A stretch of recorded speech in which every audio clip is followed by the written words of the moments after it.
is Lisa Clark, and this is part 4 of the elephant series. You can find the previous 3 parts on my channel, Therapy Art for You.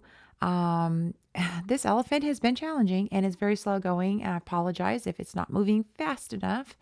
But I wanted to at least show the highlights of the areas which I worked on um, throughout the picture of this elephant, these 2 elephants.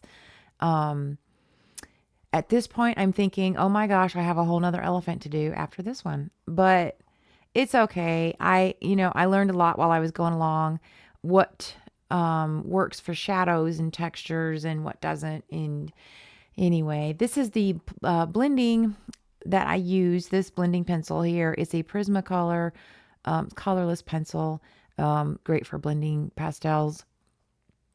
But I'm trying to get the right highlights, as you can see on this reference photo here. Yeah, I'm trying to get the highlights correct, the folds and little wrinkles around his eye, placed correctly, and the lighting hitting where it's supposed to around this eye.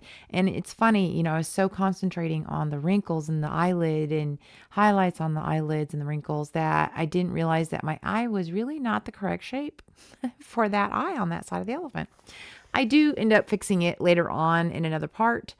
But at any rate, this is typical of me. I work on something and I think, I'm going to let that go for a minute. I'm going to marinate on it, think about it.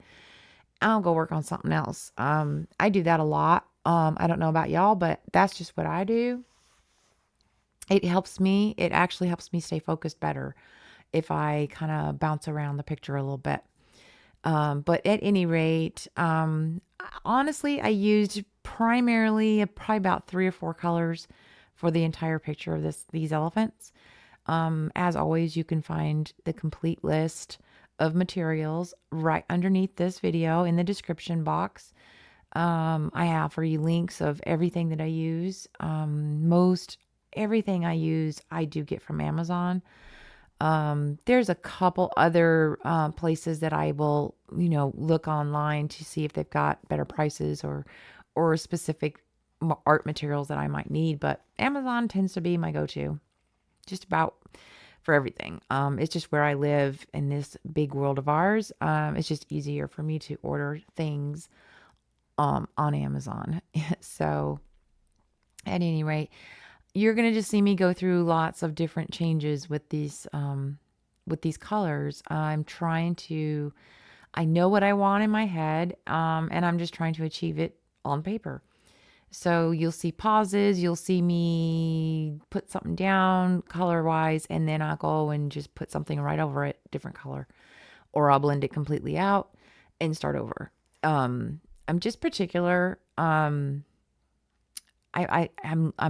just, my aim is specific, the end result of what I'm looking for. So I do try to achieve that throughout this project.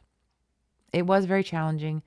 I never knew elephants had so many wrinkles. I mean, we know, growing up as children, we know elephants are gray, almost a bluish gray, and elephants have, wrinkly trunk and legs and stuff. But oh wow, they do have a lot of wrinkles, a lot of veins and folds and wrinkles that I never really paid close attention until I started doing this picture. So have a lot more respect for people who tackle doing painting and drawing elephants. So good job.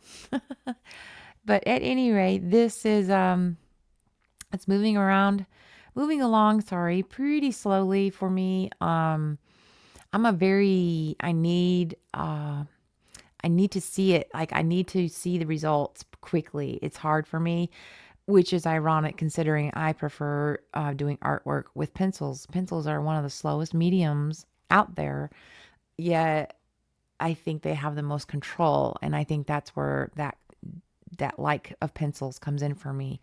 I have a lot of control over what's being laid down.